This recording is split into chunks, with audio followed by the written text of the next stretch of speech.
Hey digital identity friends, I'm Lance from RootsID, talking self-sovereign identity. RootsID is an open source development group that builds software for grassroots identity efforts that matter. We engage with SSI communities like Trust over IP, Decentralized Identity Foundation, Hyperledger, all with the mission of bringing SSI to the mainstream. This is episode 2 of season 1. Thank you to our sponsors at Catalyst and Atala Prism. It's been 2 years since the first public draft of the decentralized identifier spec came to the W3C. The spec has been moved into the final status of W3C recommendation. Over the last year, the spec had been stalled by objections from 3 major web browser companies, Google, Apple, and Mozilla.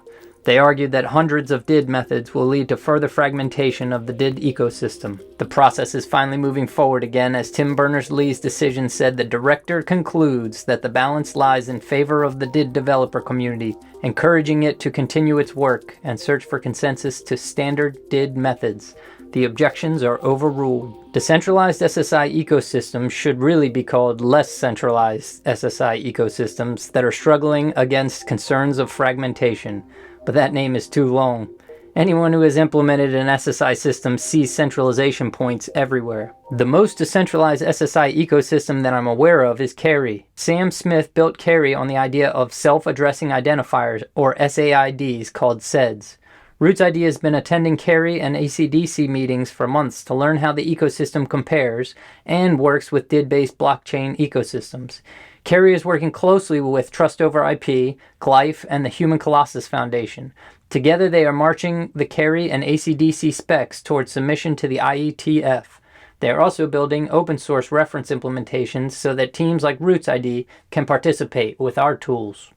Like most breakthrough tech, there are moments of understanding KERI that feel like this. The strengths of decentralization, key rotation, blockchain portability, and security are seemingly incredible. But it's going to take a lot of work before we feel like we can grasp the entire world of KERI. The KERI white paper is 141 pages. Combine that with the AC/DC spec for linked credentials, the Caesar spec for event streaming, the UBI protocol, and the DID KERI method, and we've got a long but exciting road ahead. To start, we have submitted our first KERI proposal to Catalyst to research and prototype a KERI bridge for Cardano, bringing these two incredibly well thought out ecosystems together for the first time. Speaking of Catalyst proposals, Cardano has a unique innovation funding mechanism that allows Cardano ADA holders to vote for their favorite projects. The Catalyst Fund 9 proposal submission period has just ended.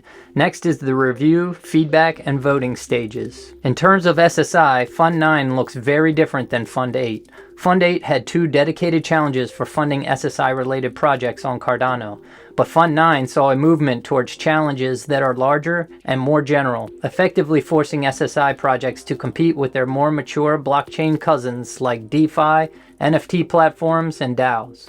RootsID submitted 9 proposals, including enhancements to Roots Wallet and WallCly, a Discord-based social credential, exploring verifiable credentials, formats, and standards, and a proposal to research how Cardano can interoperate with KERI. If you are a Cardano ADA holder, consider registering to vote in Fund 9. It is also very cool to see the Catalyst ecosystem beginning to adopt SSI tech into their projects. In Fund 9, we had discussions and partnered on proposals with SnapBrillia, who is building quadratic voting and developer bounty systems, DirectEd, who is building an educational scholarship smart contract system, LearnerShape, who is building a verifiable skills system, and Freos, who is building a verifiable KYC service. Please consider voting for those projects as well.